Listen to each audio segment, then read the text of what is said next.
À votre avis, quel est le top 10 des aliments les plus vendus en supermarché en 2020? Honnêtement, j'ai clairement halluciné quand je suis tombé sur ce classement. En première position, on retrouve de l'eau. Jusque-là, tout va bien. Vous allez me dire que c'est assez normal.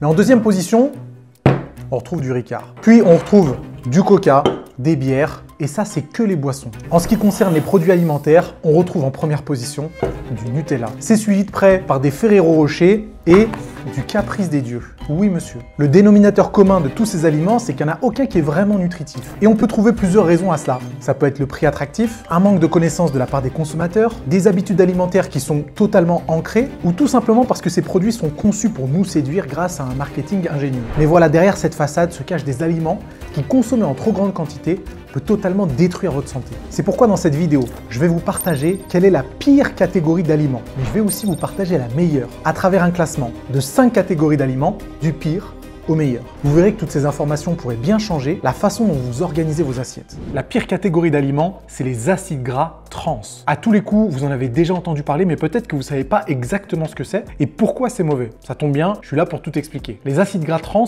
c'est des graisses qui ne se forment pas naturellement, en tout cas pas naturellement en grande quantité. C'est des graisses majoritairement artificielles qui sont fabriquées par l'industrie agroalimentaire par un procédé d'hydrogénation partielle. Et en gros, c'est une transformation chimique où les huiles liquides comme le soja ou l'huile de tournesol vont être modifiées pour devenir des graisses solides ou semi-solides, comme la margarine industrielle ou certaines huiles utilisées dans les pâtisseries industrielles. En gros, il y a une altération chimique qui change tout, et malheureusement pas dans le bon sens. Mais vous allez me dire, pourquoi les créer alors? Tout simplement pour prolonger la durée de conservation des aliments, pour améliorer leur texture et disons-le, pour faire baisser les coûts de production. Et contrairement aux graisses naturelles que notre corps peut utiliser pour produire de l'énergie ou construire des cellules, les acides gras trans perturbent complètement nos fonctions biologiques. Ils augmentent le mauvais cholestérol, dit LDL pour Low Density Lipoprotein, tout en réduisant le bon cholestérol, le HDL, pour High Density Lipoprotein. Alors petit aparté, il n'y a pas vraiment de bon et de mauvais cholestérol, c'est un peu un abus de langage, mais pour faciliter un petit peu le propos de la vidéo, permettez-moi ce petit raccourci. Résultat, les artères deviennent plus vulnérables à l'obstruction, et du coup ça peut augmenter les risques de maladies cardiovasculaires. En plus de ça, les acides gras trans favorisent l'inflammation chronique dans le corps, et c'est un facteur clé dans le développement de nombreuses maladies, que ce soit le diabète de type 2 ou même certains types de cancers. Sur ce sujet-là, il y a 2 études qui font honnêtement froid dans le dos, et elles sont plutôt récentes, parce qu'il y en a une de 2019 et une de 2016, et le titre est clairement évocateur, un facteur de risque sérieux de maladies cardiovasculaires, de cancer et de diabète, et la deuxième, qui est en fait une étude sur les effets nocifs des acides gras trans, nous permettent de remettre un peu dans le contexte tous les dangers auxquels on s'expose en consommant des acides gras trans. Évidemment, comme d'habitude, vous avez la référence de ces études dans la description si vous voulez y jeter un coup d'œil. Mais attention à ne pas faire de raccourci. J'ai pas dit que toutes les graisses étaient mauvaises. Là, je ne parle que des acides gras trans, qui sont une catégorie des acides gras. Si vous êtes sportif, ou que vous ne l'êtes pas d'ailleurs, je vous recommande vivement de ne pas supprimer toutes les sources de gras. On va au contraire essayer de conserver les graisses qu'on pourrait appeler saines, comme celles trouvées dans les avocats, les oléagineux, les poissons gras, certaines huiles végétales. Il n'est pas impossible également de consommer du jaune d'œuf, ou même du beurre, à condition que les quantités soient contrôlées. Et d'ailleurs, plusieurs études, dont une que j'ai sélectionnée qui a été publiée en 2020, pareil, vous retrouverez la référence en description, montre à quel point c'est important de consommer de bons acides gras, en l'occurrence des oméga 3. L'étude porte sur l'EPA et la DHA, qui sont du coup présents dans les oméga 3. Leur consommation favorise un bon fonctionnement du système nerveux, les réductions de l'inflammation et le maintien de la masse musculaire, en l'occurrence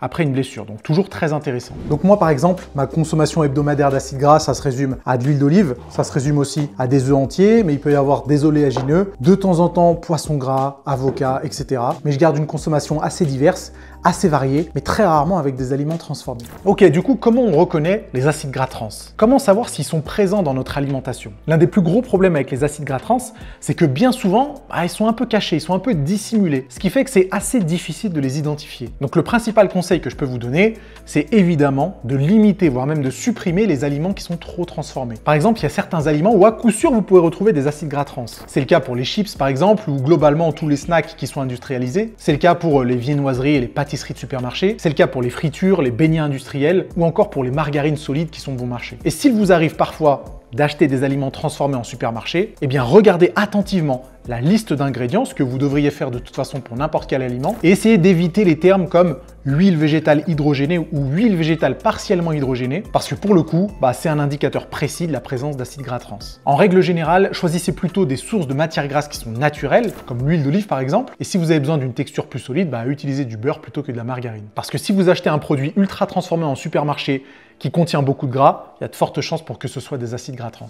Les amis, vous savez que l'un de mes alliés préférés pour gérer mon alimentation, c'est Yazio, une application que j'utilise depuis des mois maintenant, dont je vous ai déjà parlé dans plusieurs vidéos et qui est utilisée par beaucoup d'entre vous d'ailleurs. Et vous faites bien parce que Yazio, c'est hyper complet, déjà pour traquer ses calories, traquer ses macronutriments, avoir des inspirations de repas quand on en manque un petit peu, et c'est surtout très cool d'avoir toutes les quantités et toutes les étapes à suivre pour faire un délicieux repas, que ce soit petit déjeuner, le déjeuner ou le dîner. Mais perso, si j'aime autant Yazio, c'est parce que l'interface est hyper intuitive, je mets très peu de temps à traquer mes aliments une fois que l'habitude est prise, et si certains pensent que c'est quelque chose de fastidieux de traquer ses calories, avec Yazio, ça devient comme une seconde nature. Et au-delà de ça, l'appli est super bien faite pour encourager la régularité. Je suis récompensé quand je traque mes aliments plusieurs jours d'affilée, et ça forcément, ça encourage à ne pas lâcher et à continuer à s'investir pour atteindre ses objectifs. Aujourd'hui, vous pouvez rejoindre Yazio Pro avec 50% de réduction. Il n'y a pas besoin de code promo, vous avez juste à cliquer sur le premier lien en description. Yazio Pro, 50% de réduction, l'abonnement vous revient à 1,99€ par mois. 1,99€ par mois pour utiliser une appli aussi bonne que ça serait dommage de se priver. Donc cliquez sur le premier lien dans la description, 50% de réduction sur Yazio Pro.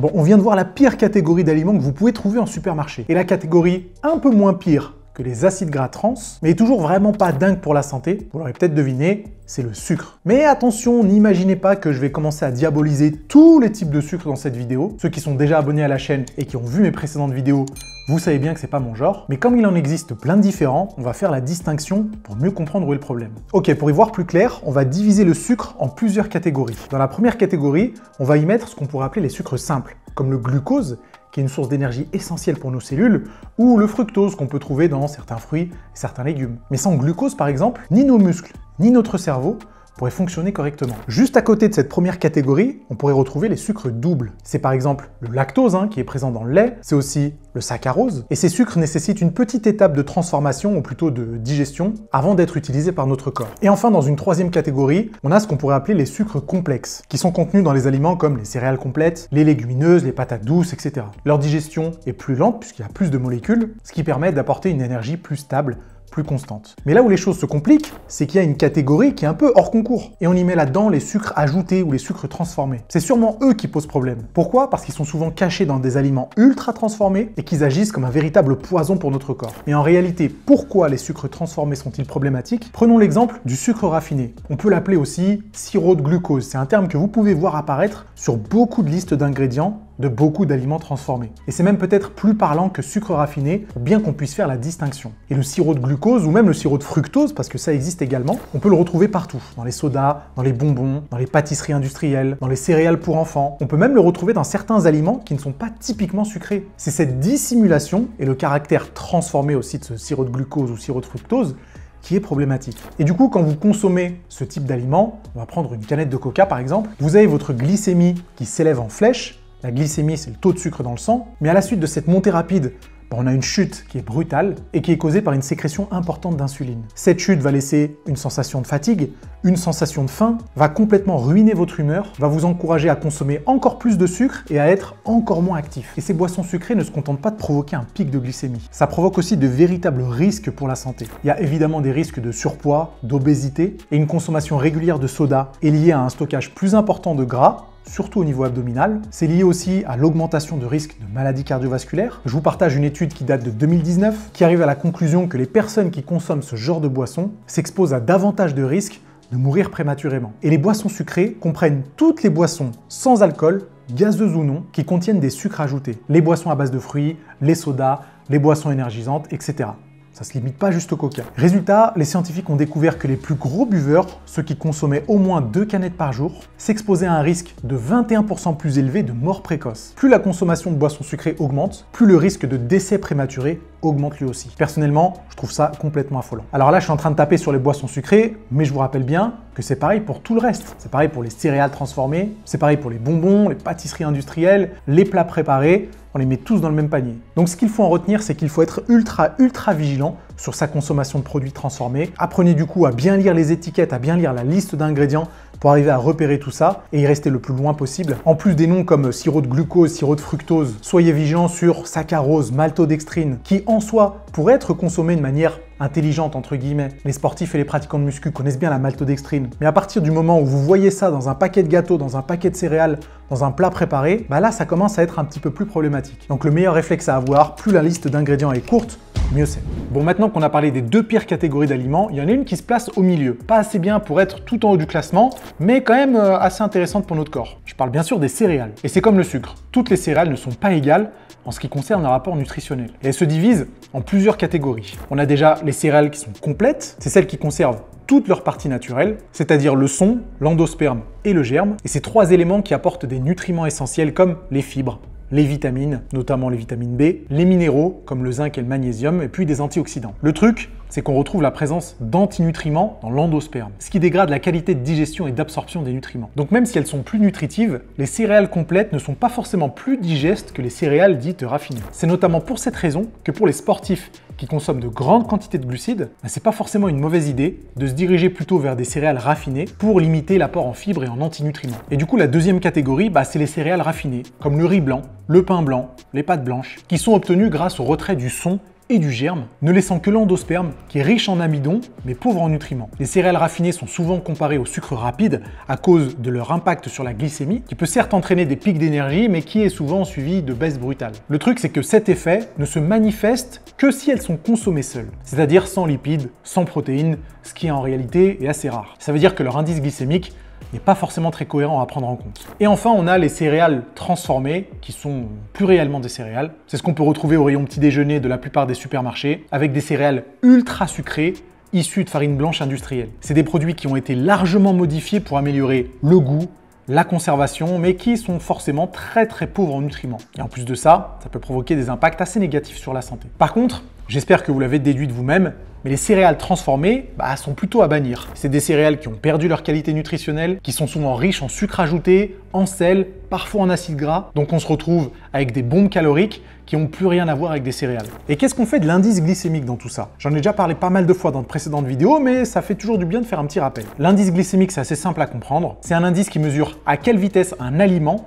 va faire monter la quantité de sucre dans le sang. Quantité de sucre dans le sang égale glycémie. On entend souvent que les céréales complètes ont un IG bas, donc un indice glycémique bas, ce qui permet de fournir une énergie stable parce que la glycémie ne va pas monter d'un coup. Alors qu'au contraire, les céréales raffinées ont un indice glycémique plutôt haut et provoqueraient des pics de glycémie assez brutaux et une redescente qui est un peu problématique. Sauf que sur le terrain, c'est pas forcément vrai. En réalité, la différence d'IG entre céréales complètes et céréales raffinées, elle est relativement faible. En plus de ça, les céréales raffinées, comme les céréales complètes d'ailleurs, sont rarement consommées de manière seule, isolée. Elles font généralement partie d'un repas plus complet où on a une portion de protéines, une portion de lipides et aussi des fibres. Et tout ça va avoir une influence sur l'indice glycémique du repas en lui-même. Donc ce qui compte, c'est pas l'IG d'un aliment isolé, mais plutôt la charge glycémique d'un repas dans sa totalité. Autrement dit, il ne faut pas choisir ces céréales en fonction de leur indice glycémique. Et pour en mettre une couche pour toutes les personnes qui seraient dubitatives, il n'y a à ma connaissance aucune étude scientifique qui établit une corrélation entre indice glycémique haut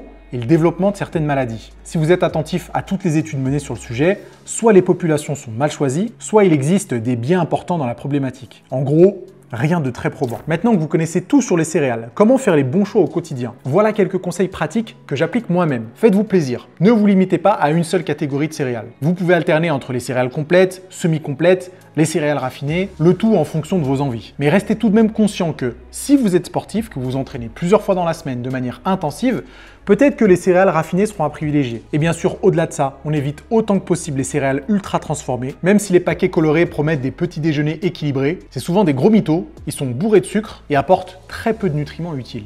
Maintenant, on va s'attaquer aux deux meilleures catégories d'aliments que j'estime essentielles pour notre corps et notre santé. Si vous en êtes arrivé jusque-là dans la vidéo, n'hésitez pas à me dire dans les commentaires quelles sont les deux catégories que vous estimez les meilleures. Comme ça, on pourra vérifier si vous avez juste. En deuxième position, j'y mets les légumes. Les légumes, c'est une véritable mine d'or nutritionnelle. Ça vous apporte des vitamines, des minéraux, des fibres, des antioxydants. Et tout ça, c'est évidemment essentiel pour le bon fonctionnement de votre organisme. Le truc, c'est que leur densité en vitamines, elle est relativement faible. Donc, il faut en consommer de grosses quantités par rapport à d'autres aliments. Et en intégrant une grosse variété de légumes à votre alimentation, vous contribuez à réduire les risques de maladies chroniques comme le diabète, les maladies cardiovasculaires et même certains types de cancers. J'ai même pour vous une étude publiée en 2002 qui est un peu ancienne, mais qui est très qualitative. Je vous laisse la référence dans la description. Et c'est la première étude de suivi épidémiologique. Et cette étude montre que les personnes qui ont une consommation élevée de légumes, c'est-à-dire à peu près 3 légumes différents par jour, ont vu leur risque de maladie chronique diminuer de 27%. Et d'ailleurs, c'est un peu de là que découlent les recommandations du genre manger 5 fruits et légumes par jour. Donc 3 portions de légumes, 2 portions de fruits pour soutenir une bonne santé. Mais c'est pas tout, les légumes sont hyper intéressants sur bien d'autres points. Étant donné qu'ils sont assez faibles en calories, que leur densité calorique est assez faible, c'est des alliés parfaits, soit pour maintenir une composition corporelle qui serait déjà bonne, soit dans le cadre d'une amélioration. En gros, vous pouvez en consommer de grosses quantités sans trop risquer de dépasser votre apport calorique journalier. Et même si tous les légumes sont intéressants, il y en a quand même certains qui se démarquent pour leurs propriétés assez exceptionnelles. On peut commencer par exemple par les légumes verts à feuilles, comme les épinards, qui sont d'excellentes sources de magnésium ou d'antioxydants comme la lutéine ou la zéaxanthine, qui protègent entre autres vos yeux d'un vieillissement prématuré. Et leur consommation régulière peut également soutenir les performances sportives en augmentant la production d'énergie cellulaire. Autre catégorie, comme les crucifères, je parle des brocolis, des choux-fleurs, des choux de Bruxelles, etc., ont un rôle très important dans la détoxification de l'organisme. Ils contiennent des composés soufrés, comme le glucosinolate, qui aident le foie à neutraliser les toxines et à réduire les inflammations. Et on peut évidemment citer les légumes colorés, comme le poivron, la carotte, la betterave, qui sont pleins d'antioxydants, comme le plus connu peut-être la bêta-carotène, qui sont également pleins d'anthocyanines et de vitamine C, qui contribuent à protéger la peau aux dommages liés aux UV, en passant par un renforcement du système immunitaire et une amélioration de la santé cardiovasculaire. Mais par rapport aux légumes, il y a toujours une question qui revient assez souvent. Est-ce qu'il faut privilégier les légumes crus, cuits ou même surgelés? La vérité, c'est que les légumes frais ou crus, ils sont excellents, mais leur qualité peut diminuer rapidement après la récolte. Au contraire, les légumes surgelés conservent leurs nutriments presque intacts, étant donné qu'ils sont presque immédiatement congelés après la récolte. Donc c'est une bonne alternative si vous comptez pas les consommer rapidement. Là où c'est plus compliqué, c'est lorsque ça concerne la cuisson. La cuisson peut altérer certains nutriments, comme la vitamine C par exemple. Et au contraire, elle peut rendre certains éléments plus biodisponibles, c'est-à-dire que vous allez mieux les assimiler, comme par exemple le lycopène des tomates. Donc en réalité, il n'y a pas vraiment de méthode miracle pour maximiser les bienfaits des légumes. Le plus important, c'est de varier les sources et de varier aussi les modes de préparation. Et nous y voilà, on y est. Il est temps de vous dévoiler quelle est la meilleure catégorie selon moi. Elle permet non seulement de performer, de récupérer, de construire un corps solide, et elle est essentielle à la vie, évidemment, je pense que vous l'avez deviné, c'est les protéines. Les protéines, c'est considéré, à juste titre je pense, comme le roi des macronutriments. Peut-être que vous êtes familier avec des régimes qui sont pauvres en glucides, pauvres en lipides, mais des régimes pauvres en protéines, ça n'existe pas tout simplement parce que on en mourrait. Les protéines, c'est l'élément constitutif de la quasi-totalité des cellules et participe à l'architecture des os, des muscles, de la peau, des yeux, des cheveux, des organes et de divers tissus. Et comme notre corps est en perpétuel renouvellement cellulaire, on a besoin d'un apport adéquat en protéines pour la réparation et la croissance cellulaire. Donc vous l'aurez compris, sans une bonne quantité et une bonne qualité de protéines, il peut y avoir des effets négatifs importants. Pour simplifier, lorsque vous consommez des protéines, votre corps les décompose en acides aminés qui sont utilisés pour la réparation de tissus musculaires endommagés après une séance d'entraînement. Les acides aminés favorisent la synthèse des tissus musculaires. Les acides aminés permettent aussi le soutien du système immunitaire et ça facilite la récupération globale. Mais comme pour tous les autres aliments évoqués, toutes les sources de protéines ne se valent pas. Et il y a une classification simple pour vous aider. En premier, on a les protéines animales qu'on peut considérer comme des protéines complètes. Elles sont dites complètes